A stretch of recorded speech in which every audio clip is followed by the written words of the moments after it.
बिस्मिल्लाहिर्रहमानिर्रहीम। My dear viewers, जैसा कि आप जानते हैं कि हम बीए इंग्लिश की पोएम्स पे आजकल बात कर रहे हैं, तो आज मैं आपके लिए जो पोएम लेके आया हूँ उसका नाम है वन आर्ट। ये पोएम नंबर 8 है बीए इंग्लिश की पोएम्स पार्ट 1 की।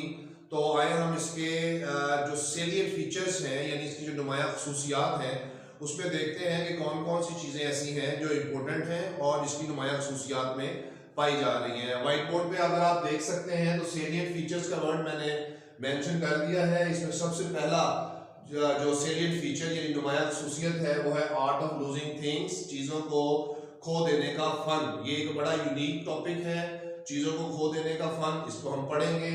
और सेकंड पॉइंट पे लिखा है पेशेंस यानी सबर भी इसमें जो है इसके थीम में शामिल है। असल में बेसिकली चीज़ों को खो देने के फन के जरिए जो शायरा हमें सिखाना चाह रही है वो सबर है, पेशेंस। पॉइंट नंबर 3 में आयरनी है यानी शायरा का मतलब जो बातें वो कर रही है वो हरगिज नहीं है, जो बातें वो कर रही है उसके उलट में उसका मतलब वो बेसिकली कहना चाह रही है। पॉइंट नंबर 4 में हमारे पास ह्यूमर भी है यानी मजाक जो शायरा ने इसमें इस्तेमाल किया है। फिर हमारे पास पॉइंट नंबर 5 पे है रेजिग्नेशन। रेजिग्नेशन का मतलब होता है कि आप अल्लाह पर अपनी किसी भी चीज़ या किसी भी बात या किसी भी अमल को छोड़ दें। इसके लिए हमारे पास कुरान की एक आयत भी है कि इन्ना लिल्लाहि व इन्ना इलैहि राजिऊन, हर चीज़ अल्लाह की तरफ से आती है और हर चीज़ अल्लाह ही की तरफ वापस चले जाती है। तो ये रेजिग्नेशन का एलिमेंट जो है इसकी नुमाया खसूसियात में ये भी इसमें मौजूद है। आप देख सकते हैं कि मैंने इस नज़म इन सेलिएंट फीचर्स के बिल्कुल साइड पे प्रैक्टिस का वर्ड लिखा है। तो प्रैक्टिस मशक को कहते हैं। इस लफ्ज़ यानी मशक का जो किरदार है वो इस नज़म में बहुत इंपॉर्टेंट है। आप नज़म को पढ़ते हुए मेरे साथ ये महसूस करेंगे कि उसमें हमें शायरा जैसे किसी प्रैक्टिस या मशक की तरफ लेके जाना चाह रही है और उस मशक का नतीजा भी हमारे सामने आता है। तो आइए अब हम माय डियर व्यूअर्स इस पोएम की टेक्स्ट बुक की तरफ चलते हैं और देखते हैं कि शायरा हमारे साथ इस टेक्स्ट बुक में क्या शेयर करती है।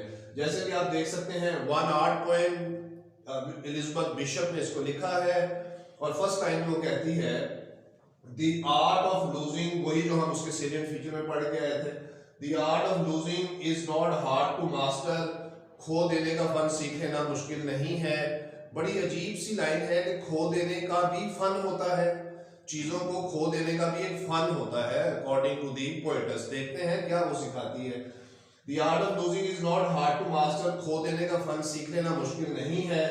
So many things, बहुत सी चीजें seem हमें दिखाई देती हैं, filled कि वो भरी हुई हैं with the intent, मुवाद के साथ। जैसे वॉयलेट, उसके अलावा घर बहुत सी चीजों से भरा होता है, आपका वॉयलेट बहुत सी चीजों से भरा होता है। तो वो कहती है कि बहुत सी चीजें ऐसी दिखाई देती हैं जो जरूरी मुवाद से भरी होती हैं। टू बी लॉस्ट, और वो गुम हो जाती हैं। That their loss is not disaster, इस लफ्ज़ डिजास्टर में आयरनी है कि चीज़ों के खो देने से जो नुकसान होता है उससे कोई किसी किस्म की तबाही नहीं पैदा होती। नुकसान, छोटे से नुकसान के हो जाने पे क्या तबाही पैदा होनी होती है, लेकिन शायरा ने इसको आयरोनिकल टून में इस्तेमाल किया है, यानी कहना कुछ और चाह रही है लेकिन मतलब उसका कुछ और है।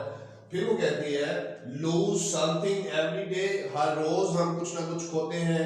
एक्सेप्ट द फ्लस्टर, और उसके गुस्से को कबूल करो जो चीज़ हम खो देते हैं। माय डियर व्यूअर्स, ये एक नेचुरल सी बात है कि जब हम कोई चीज़ खो देते हैं तो हमारे अंदर उसके मुतल्लक गुस्सा जो है वो एक एलिमेंट ऑफ हीट गुस्से की सूरत में पैदा होता है। तो वो कह रही है कि गुस्से को कबूल करें। अच्छा, ऑफ लॉस्ट डोर कीज, दरवाजे की चाबियां गुम हो जाती हैं।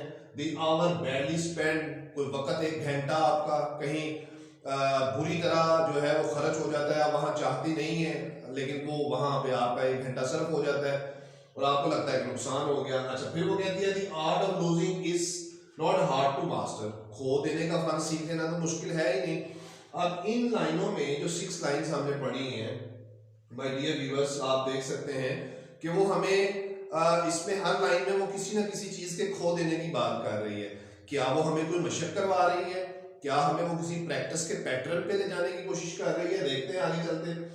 फिर वो कहती है देन प्रैक्टिस लूजिंग फार्दर, फिर अपनी खो देने की मशक को वसी कर दें।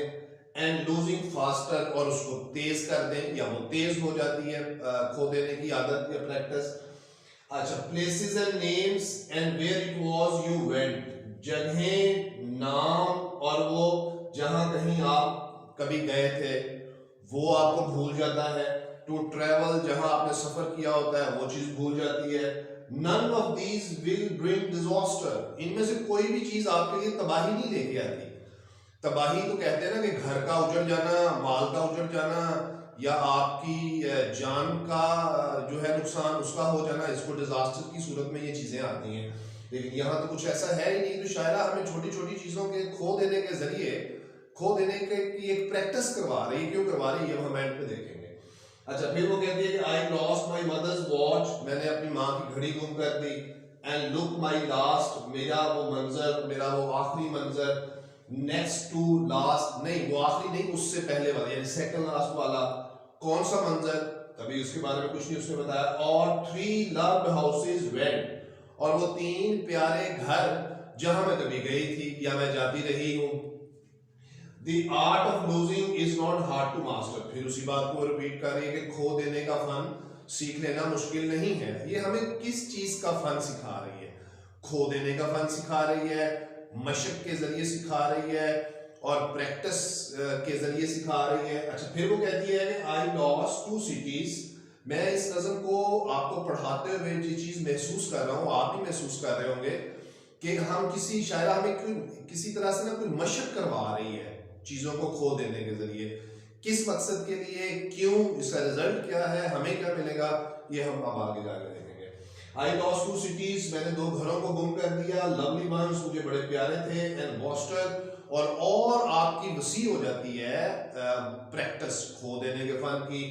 सम रेलम्स, कुछ कंट्रीज, कुछ जगहें, कुछ जागीरें। आई ओन, जिनकी मैं मालिक थी। 2 रिवर्स, 2 दरिया। अ कॉन्टिनेंट, और एक बरआज़म भी मैंने खो दिया। माय डियर व्यूअर्स, एक बात नोट करें कि यहाँ पे उसने लॉस्ट डोर कीज की बात की थी। ये छोटी चीज थी और छोटी मशक थी। यहाँ पे आगे उसने दरिया और बरआज़मों की बात शुरू कर दी है, तो उसका मतलब है कि चीजें भी बड़ी हैं और मशक भी बड़ी है। तो छोटी चीज से बड़ी चीज की तरफ आना मशक के जरिए क्या नतीजा देगी, क्या इसका रिजल्ट निकलेगा, क्या वो पैगाम देगी, अब हम आगे देखेंगे। आई मिस देम, मैंने इनको भी खो दिया। But it was not a disaster, लेकिन इससे मेरी जिंदगी में किसी तरह की कोई तबाही नहीं पैदा हुई। अब चलते हैं हम इसके नेक्स्ट पार्ट की तरफ। फिर वो कहती है इवन लूजिंग यू, ये उसकी इंतहाई पर्सनल फीलिंग्स, प्राइवेट फीलिंग्स के हवाले से भी सॉरी वो बात कर रही है कि प्राइवेट फीलिंग्स, प्राइवेट चीजों के हवाले से भी उसने कुछ चीजें आर्ट ऑफ लूजिंग में लेके आती है। जोकिंग वाइज, उन्हों की बड़ी मजाक वाली आवाज। अब वो उन्हों कौन है, obviously she has some deep link with somebody, शायद उसकी बात कर रही है।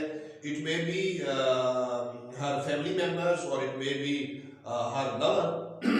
जेस्चर, वो अंदाज उनका, आई लव, जिससे मैं प्यार करती थी। तो इसमें कोई फैमिली मेंबर्स भी हो सकता है और इसमें कोई उसका प्राइवेट लवर भी हो सकता है।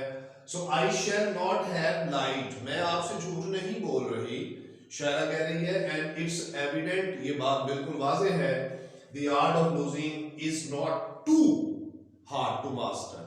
यहाँ टू का इजाफा हुआ है इसी लाइन में, यानी जिसका मतलब है कि शायरा ये कहना चाह रही है कि मुश्किल है, प्रैक्टिस कर लेना भी मुश्किल है। प्रैक्टिस एक टफ जॉब होती है, इसमें बड़ा सब्र चाहिए, इसमें आपको बड़ी हिम्मत चाहिए होती है। तो यानी यहाँ वो मान गई है इस बात को कि मुश्किल है, लेकिन थोड़ा मुश्किल है। अच्छा, क्या खो देने का फन सीख लेना। दो हालांकि it may look like right disaster, अगर हम लिखें लफ्ज डिजास्टर को तो लगता है कि जैसे पता नहीं कितनी बड़ी तबाही हो गई है, लेकिन बज़ाहिर देखा जाए तो इन चीजों से कोई तबाही नहीं होती। अच्छा, तो ये इस नज़म को पढ़ने के बाद हम क्या रिजल्ट निकालेंगे कि शायरा हमें खो देने के फन के जरिए क्या सिखा रही है। माय डियर व्यूअर्स, शायरा हमें खो देने के फन के जरिए बुनियादी तौर पर सब्र सिखा रही है, बर्दाश्त सिखा रही है। ये मॉरल वैल्यूज होती हैं। सब्र बहुत ही ताकतवर पैशन है इंसान के अंदर, बर्दाश्त भी एक इंसान के अंदर बहुत ताकतवर पैशन है। इस पैशन की 21st सेंचुरी में बहुत किल्लत है, इंसान बहुत नैरो माइंडेड हो गए हैं उनके अंदर गुस्सा, चिड़चिड़ापन, इस तरह की चीज़ें कसरत से हैं। और खो देने के फ़न के ज़रिए शायरा हमें सब्र और बर्दाश्त का जो लेसन है वो दे रही है। सब्र और बर्दाश्त की कमी को मद्देनजर रखते हुए शायरा ने ये नज़म लिखी है और वो कहती है कि वी शुड टॉलरेट, हमें बर्दाश्त करना चाहिए। हर चीज़ अल्लाह की तरफ से आती है और अल्लाह की तरफ चली जाती है। हमें उस हर चीज़ के गुम होने पे इन्ना लिल्लाहि व इन्ना इलैहि राजिऊन पढ़ना चाहिए। जबकि इस लाइन का मतलब भी यही है कि हमें सब्र करना चाहिए। सब्र का दरख्त, सब्र का फल इंसान को बहुत आगे ले जाता है, ना सिर्फ इस दुनिया में बल्कि आगे वाली दुनिया में भी। तो प्रैक्टिस मेन पॉइंट था, मशक के जरिए उसने हमें सब्र सिखाया है। और माय डियर व्यूअर्स, जैसे कि मैं आपको हर लेक्चर के एंड पे पोएम के हवाले से कुछ इंपॉर्टेंट कोटेशंस आपसे डिस्कस करता हूँ एग्जामिनेशन पॉइंट ऑफ व्यू से, आप इनको ऐड कर सकते हैं। तो आइए देखते हैं कि हमारे पास कोटेशंस कौन कौन सी हैं। कोटेशंस में हमारे पास नंबर 1 है, practice is the best master. मशक जो है वो बेहतरीन उस्ताद है। हमें दुनिया के किसी उस्ताद की जरूरत नहीं है। अगर हम सिर्फ मशक ही के जरिए किसी चीज़ को सीखने की कोशिश करें तो हम सीख सकते हैं, अगर यकीन और अकीदा मजबूत हो और जद्दोजहद, हिम्मत और हौसला भी आपका साथ दे। सेकंड कोटेशन मेरे पास है, प्रैक्टिस मेक्स मैन परफेक्ट। बड़ी कॉमन कोटेशन है, इस कोटेशन के अंदर बड़ी जान है और ये कोटेशन जो है हमें इसमें कोई शुबा नहीं कि अच्छाई और भलाई और बेहतरी के रास्ते पर ले जाती है। जो भी हम सीखना चाहें हम प्रैक्टिस मेक्स मैन परफेक्ट से के जरिए से सीख सकते हैं। लास्ट में हमारे पास है, win as if you are used to it. ऐसे जीतो कि जैसे तुम्हें जीतने की आदत है। और लूजेस, और खो दो, गुम हो जाए कोई चीज, नुकसान हो जाए, as if you enjoyed it as a change, तो इससे ऐसे लुत्फ उठाओ कि जैसे ये आपकी जिंदगी में कोई तब्दीली लेके आ रही है। तो my dear students, now in conclusion I would like to say that this poem One Art is basically about the art of losing things। छोटी छोटी चीजों को खो देने के बारे में है। तो poetess starts losing little things in the beginning of the poem, and till the end of the poem we see bigger things that she also loses in this poem. So the practice of losing things has one purpose. The purpose is that we should tolerate, हमें बर्दाश्त करना चाहिए, हमें सब्र करना चाहिए। सब्र अखलाकी कदरों में से बहुत ताकतवर कदर है। इसकी किल्लत और कमी इंसान को बहुत से मसाइल से दो चार कर देती है। माय डियर स्टूडेंट्स, आज के लिए इस पोएम वन आर्ट से आई होप कि आप इसको समझ गए होंगे। इंशाल्लाह ताला नेक्स्ट लेक्चर में नई पोएम के साथ, नए आइडियाज़ के साथ, नई परसेप्शंस के साथ फिर हाजिर होंगे। तब तक अपना ख्याल रखें, खुश रहें, दूसरों को भी खुश रखें। गुड लक, अल्लाह हाफिज़।